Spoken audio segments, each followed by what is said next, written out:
Tere tulemast siis kõigile ka meie osakonna poolt ja meil on tõesti hea meel, et meil on vakantsid nii füüsikas kui matemaatikas. Et ma ütlen ära, et mina juhin praegu seda siis füüsikute sessiooni. Peale seda ootavad mind 95 andekat tudengit füüsikumis, nii et siis ma pean lihtsalt lahkuma. Aga ma arvan, et ega siin rohkem pikalt väga vist sisse juhatada polegi vaja, et võib-olla kutsume siis meie esimese esineja, tähendab Gert Hütsi, kes on KBFI-st ja tema räägib teemal kahe maailma vahel.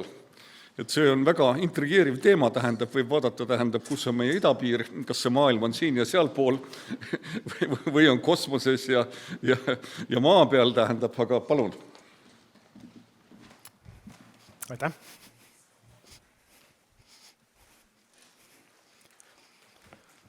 Austatud akadeemikud, kallid kolleegid, kuulajad nii siin kui teisel pool ekraane. Mina olen Gert Hütsi, astrofüüsik, kosmoloog.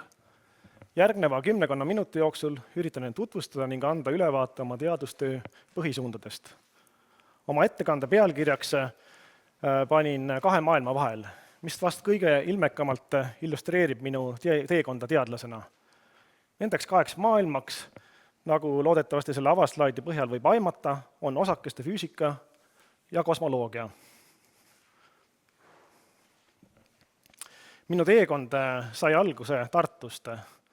Oma bakalaureuse ja magistritööd tegin Tõravere observatooriumi vanemteaduri Mirt Kramoni juhendamisel. Teemaks oli universumi suuremastaabiline struktuur. Üsna pea algas ka tihe koostöö akadeemik Jaan Einastoga, mis kestab tänase päevani. Doktoriõpinguteks siirdusin Münchenisse Max Plancki astrofüüsika instituuti. Sealseks teemaks sai baryon akustiliste ossilatsioonide otsing universumi suuremastaabilisest struktuurist. Need ossilatsioonid on varases universumis levivad helilained, mis universumi neutraalseks muutumise hetkel ehk nimetatud kombinatsiooni hetkel oma leviku peatavad ehk külmuvad kinni. See teema on suurepärane näide sellest, kuidas varases universumis aset leidnud protsessid omavad konkreetsed vaadeldavad järelkajasid hilisemas universumis. Nii tekkis mul ka laiem huvi varase universumi füüsika vastu ja osakeste füüsika vastu. Ja üsna loomulikult arenes välja koostöö akadeemik Martti Raidali ja tema uurimisrühma inimestega. Nii üsna loomulikuks järjeks oli, et peale 2 järeldoktoriperioodi Londonis ja Münchenis maandusin ma lõpuks Martti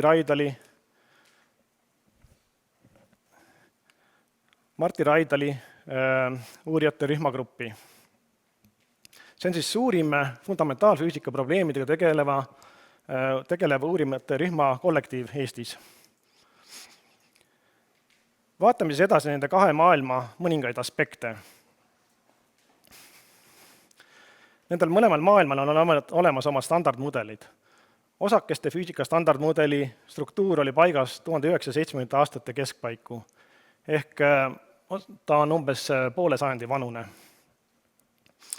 Seevastu kosmoloogia standardmudel on poole noorem, veerand 100 aasta vanune. Mõlema puhul on vaieldamatult tegemist inimkonna intellektuaalsete tippsaavutustega. Seda näitab ka kaasnevate Nobeli preemiate hulk. Oma olevuselt on need mudelid aga vägagi erinevad. Osakeste füüsika standardmudel on detailne mikrofüüsikaline mudel, kosmoloogia oma aga valdavalt parametriseeritud 5-6 vabast parameetrist koosnev fenomenoloogiline mudel.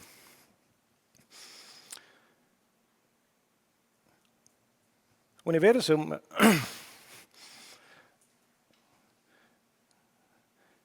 osakeste füüsika standardmudel kirjeldab vaid nähtavat osa universumist. See on siis umbes 5% kõigest, mis olemas on. Jätab ka lahtiseks mitmeid küsimusi. Ei lahenda näiteks aine, antiaine, asümmeetria probleemi, samuti ei sisalda tumeainet ja tumeenergiat. Kosmoloogia standardmudel seevastu sisaldab lihtsalt parametriseeritud kujul nii tumeainet kui tumeenergiat. Järgnev slaid on ilmekaks näiteks illustreerimaks nende teooriate oluliselt erinevat detailsuse astet. Nähtavissektori füüsika on kõige kompaktsemal kujul kirja pandav vaid ühel leheküljel. Selleks tuleb kasutada aga piisavalt väikest kirjafonti. Siin on ära toodud osakeste füüsika standardmudeli Lagrangian, millest kõik vajalik on tuletatav. Tumeda sektori kirjeldus on seevastu eriti minimalistlik. Meil on vaid 2 komponenti, gravitatsiooniliselt klasterduv tumeaine ning ühtlaselt jaotuv tumeenergia. Siin on ära toodud olekuvõrrandi parameetrid mõlema komponendi jaoks. Tumeaine on rõhuvaba, niinimetatud külm kosmiline tolm. Tumeenergia vastab aga ajas ja ruumis konstantsele negatiivse efektiivse rõhuga vaakumienergiale. Slaidil oleks võinud lisada ka kõigi komponentide koguhulgad, hilises universumis panustab nähtav sektor 5% ja tumeaine ja tumeenergia vastavalt 25% ja 70% kogutihedusest. Üles jäävad suured küsimused, millele vastust otsime. Mis on tumeaine, mis on tumeenergia ja kuidas osakeste füüsika ja kosmoloogia standardmudeleid omavahel siduda? Vastused neile küsimustele otsime kosmost uurides. Ehk meie laboratooriumiks on kogu universum. Seejuures on tegemist väga erilise laboratooriumiga, mis toimetab omasoodu ning meie osaks jääb passiivse vaatleja roll. Et need suured küsimused liiga abstraktseks ei jääks, siis järgnevalt püüan kirjeldada konkreetsemaid tegevusi ning vaadeldavad, mida nende adresseerimiseks kasutanud olen. Eesmärgil need tegevused konkreetsemasse konteksti paigutada, lubage mul asustada klassikalise pildiga universumi evolutsioonist. Siin on ära toodud 8 karakteerset universumi evolutsiooni etappi, alates alghäirituste genereerimisest invatsiooniperioodil ja lõpetades rikkaliku kosmilist struktuuri sisaldava tänapäevase 13,8 miljardi aasta vanuse universumiga. Esimese mikrosekundi jooksul toimus prootonite sünd,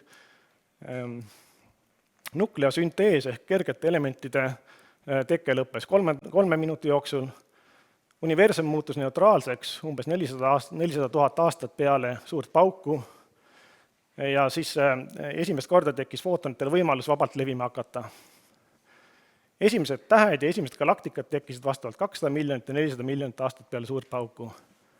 Ja kiirema paisumise algus ehk siis tumeda energia esiletõus algas umbes 10 miljardit aastat peale suurt pauku ehk siis 4 miljardit aastat tagasi.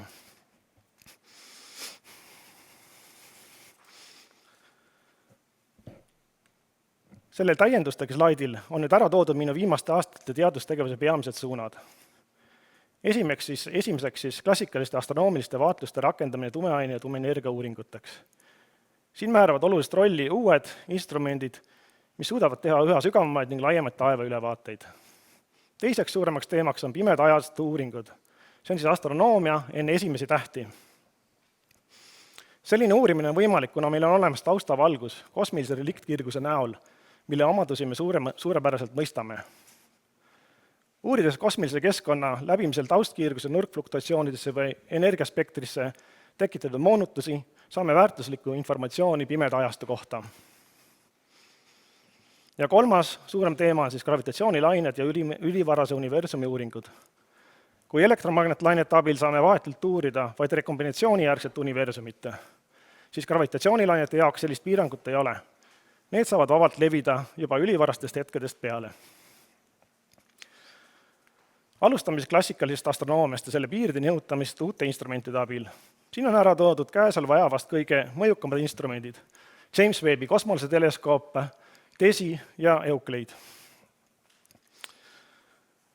James Webbi kosmoseteleskoop on andnud hulgaliselt uusi ja huvitavaid tulemusi, ent nendesse süüvimiseks ei jätku meil siin kahjuks aega. Samuti katavad need vaatlused suht väikesed taevaalasid, mistõttu põhjapanemata kosmoloogiliste järelduste tegemine on oluliselt piiratud. Seevastu DESI ja Euclid on kosmoloogiale optimeeritud instrumendid. DESI on maapealne ja Euclid on kosmoseteleskoop, mille andmed peaksid kättesaadavaks saama umbes aasta pärast. Aga DESI andmed on meil juba kättesaadavad ja need on põhjustanud juba omamoodi tormi kosmoloogia maailmas. Nimelt on selgunud, et tume energia ei ole tõenäoliselt ajas konstantne, vaid on ajas muutav. Seega kosmoloogiline standardmudel, nimetatud lambda CDM, vajab suure tõenäosusega revideerimist.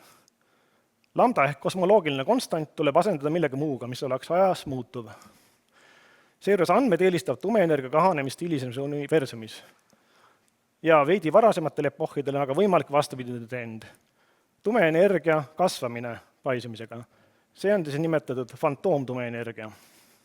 Hetkel on lambda CDM vaatluse andmetega vastuolu umbes 3-4 sigma, jäädes seega alla osakeste füüsika 5 sigma standardile veel.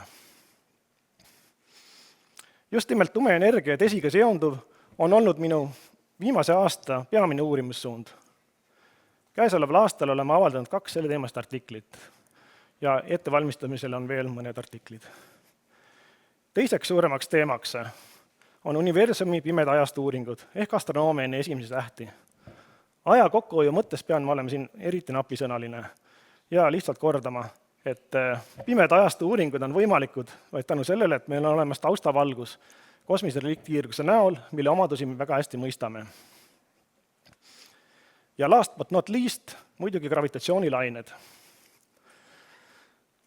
Universumi tunnetamiseks oleme gravitatsioonilainete näol saanud endale täiesti uue meele. Kui teleskoobi leiutamine 4 sajandit tagasi tegi meid astronoomilises mõttes nägijateks, siis praegu oleme ka 10 pluss aastat, mõni kuu peale, olnud ka kuuljad. LIGO Virgo Kagra laserinterferomeetrid on detekteerinud üle 200 kompaktse objekti, peamiselt musta auk ühinemise. Madalamatel sagedustel on pulsari ajastusvõrgustikud ehk nimetatud PTA detekteerinud stohastilise signaali olemasolu, mis suure tõenäosusega pärineb ülimassiivsete mustade aukude ühinemisest. Hetkel jääb detektsioon seal veidi alla 5 sigma standardit, olles 3,5–4,6 sigma.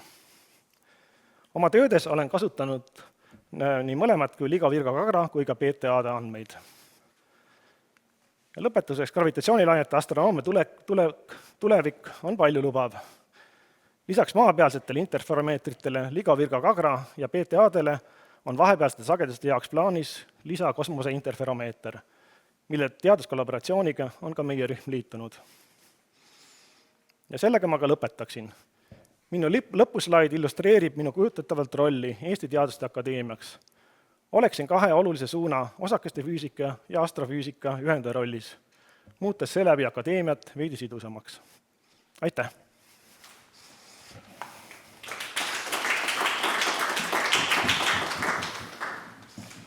Aitäh väga muljetavaldava ettekande eest, mis siis puudutab meie universumi sündi, aga ma näen, siin on juba küsimused, et palun. Kuidas sa kommenteeriksid seda viimast uudist, et tumeaine on illusioon? Ma ei oska seda kommenteerida, kus kohast uudis pärineb. Et teda võib, ühesõnaga on paljud, näiteks gravitatsioonifüüsikad on üritanud öelda, et tumeaine võib-olla pärineb gravitatsioonisektorist, aga tegelikult on vaja gravitatsioonisektorist.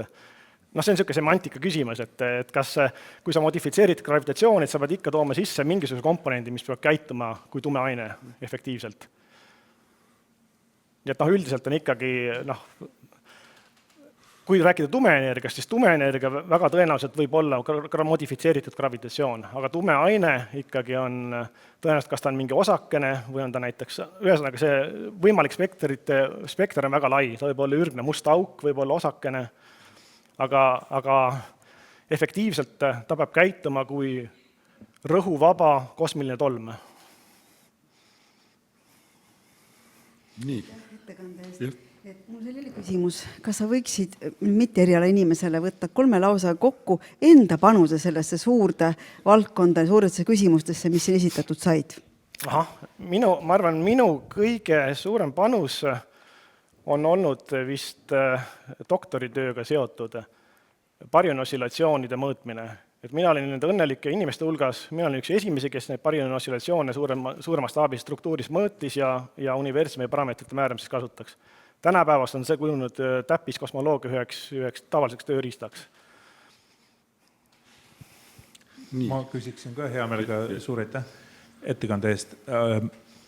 kunagi oli Eestis maailma kõige võimsam teleskoop, nii nagu mina teadusajaloost tean. Kui palju füüsikalist mõõtmist nende täiesti uute seadmetega üldse on võimalik nagu ühes väikeriigis enam teha või kas üldse Eestisse koha peale mingisugused sensorid Eestis on kindlasti mitte, eks ole, Eestis ei ole üldsegi vaatlustingimusi, et kõik need teleskoobid peavad olema erilistes paikades, kus kui maa pealt teha mõõtmised, atmosfääri turbulentsi maha suruda, eks ole, peab olema kõrgemates mägedes ja nii edasi, ja eks ole, see segav kiht oleks väiksem ja nii edasi. Ja muidugi ilmastik peab ka olema soosiv, et Eestis vist, nagu ma ei tea, palju neid ilusaid ilmi meil on aasta jooksul.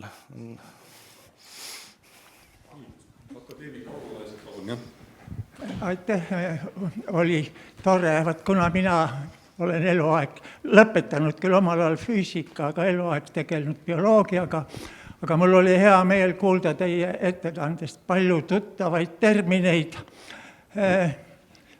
ja tegelikult üsna vähe neid, mida ma ei teadnudki. Ja tahaksin küsida ühte asja. See üks sõna oli teie ettekandes ja see olid helilained.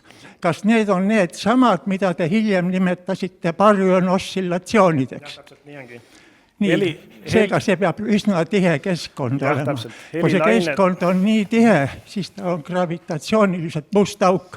Kas see varajane paisumine ja inflatsioon, kas seal on arvesse võetud ka seda gravitatsioonilist aspekti? Ei, need helilained levivad, see pilt, mida helilainetest näeme, see on siis vastab universumi rekombinatsiooni hetkele, punanihkele 1000. See vastab siis sellele, kus universumi mastaabid olid 1000 korda väiksemad kui tänapäeval. Energiaskaalad on seal umbes 0,3 elektronvolti. Et nad on nagu selles mõttes, nad on üsna madala energia, eks ole, protsessid. Ja helilained, miks nad levivad, on varas universumis, on siis barionid ja footonid omavahel tugevalt seotud. Universum on ioniseeritud, on vabad elektronid. Ei, seal on rõhk töötab vastu, kui sa hakkad seda, sul on tugevalt seotud barion, footon, gaas, kui sa hakkad seda kokku suruma, siis rõhk suureneb ja seal toimub vastupidine efekt. Gravitatsioon on see, mis kokku surub, on olemas tiheduse häiritused, ei, musta auku ei teki, sellepärast, et põrkab tagasi, rõhk töötab teises suunas. Varajases universumi tekkes must auk ei teki. Musta auke võib tekkida, aga mustad augud, need on nii-öelda ürgsed mustad augud. See on siis, kui alghäiritused inflatsiooni käigus venitatakse väljaspoole horisonti ja kui nad horisonti sisenevad, kui need häiritused on piisavalt suured, siis nad võivad otse kollapseeruda mustaks auguks, aga see on täitsa teine mehhanism. Teaduste Akadeemia president Mart Saarma, palun. Ja aitäh väga huvitava ettekande eest. Mitte spetsialistina ma loen siiski niisugustest tippajakirjadest praegu päris tõsiseid sõnavõtte, et kogu see suure paugu Big Bang teooria on ikkagi väga küsitav ja räägitakse praegu niisugusest gravitatsioonilisest kollapsist, mis tekib siis nii, et mustas augus toimuvad väga niisugused võimsad muutused gravitatsioonilainete põhjal. Selgitage diletandile, et kas see on kõik üks jama või on seal midagi tõtt taga? Üldiselt on see, et mida musta augu all silmas peetakse. Tavaliselt musta augus peetakse silmas seda, et kui me läheme ajas tagasi, eks ole, universum muutub järjest tihedamaks. Nüüd see väga algmoment, selle kohta meil puudub informatsioon, selle kohta me ei saa midagi öelda. Et lihtsalt saab öelda, et see algne tihe faas, see ongi nii-öelda see suur pauk. Et mis selle algselt kõige alguses oli, seda me ei tea. Nagu enam semantiline. Jah, et seal on, eks ole, lootust on näiteks gravitatsioonilainetega, võib-olla tulevad mingid signaalid, seda me ei tea, seda aeg peab näitama. Nii. Kas meil on veel küsimusi? Et mina küsiks ka ühe küsimuse, et teadus kindlasti on väga oluline ja tähtis asi, aga kuidas sa kujutad ette, et võiks tõsta teaduse mõjukust ühiskonnas? Et see on kõigi meie roll ju, et see, et me oleme head teadlased, see on üks roll, aga teine roll on see, mille eest ka Teaduste Akadeemia võitleb, on, et me saaks piisavalt tähelepanuga muidugi kaasneb ka see, et kellelgi tekib soov võib-olla seda rohkem finantseerida ja nii edasi. No eks see põhiline on ikkagi nendest teemadest rääkimine ja järelkasvuga tegelemine. Aga üldiselt on nii, et ega need teemad on väga spetsiifilised, et laia ühiskonda need väga ei kõneta. Aga alati on olemas oma ala sellised huvilised, et mina näen just näiteks, et Eestis oleks kõige parem näiteks läbi Horisondi ajakirja kirjutada, et seal on inimesed, kes on väga huvitatud nendest teemadest ja see on minu meelest parim niisugune koht. Ja tegelikult nagu maailmas näitab, et ei ole puudust, tähendab, need on nii huvitavad teemad, et just võtta näiteks gravitatsioonilaine, et see on täiesti uus avanev aken ja väga palju inimesi on tegelikult huvilised. Nii, aga kui rohkem küsimusi ei ole ja vist ka internetist ei ole midagi tulnud, et siis aitäh ja jätkaks siis järgmise ettekandjaga.